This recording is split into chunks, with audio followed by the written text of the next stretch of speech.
ang ginagawang pet sa isang barangay sa Pandi, Bulacan. Mga suso. Sakto ngayong tag-ulan kung kailan umuulan din ng mga suso.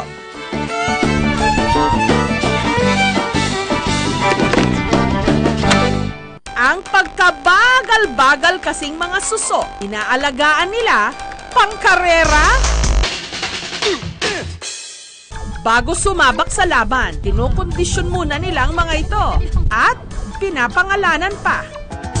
Speed ang kay Jeric, Rapid ang kay April, Velocity ang kay Cheryl, Lightyear ang kay Nelia, at Flash at Dash naman ang kay Louie at JR.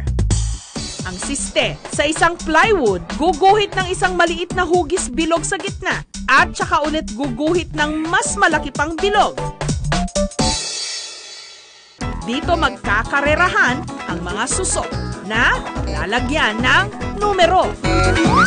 Inilagay ang mga ito sa starting line sa gitnang bilog. Dati kasi sa tabla lang kami naglalaro ng suso. Ngayon, ngayon, high-tech na, kaya gumawa na kami ng mixing board na pagkarera ng suso. Ang unang makalabas sa malaking bilog, panalo!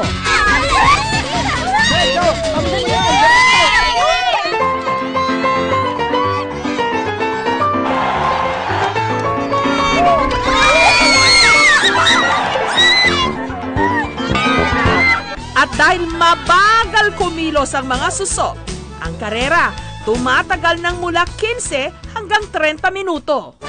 Diretso! Ang unang-una, wala silang paglilibangan, yung mga bata dito nung araw, bihira lang ang TV. Yun lang po ang kumukuha po sila ng mga paglalaroan na suso, nilalakad po sa karsada.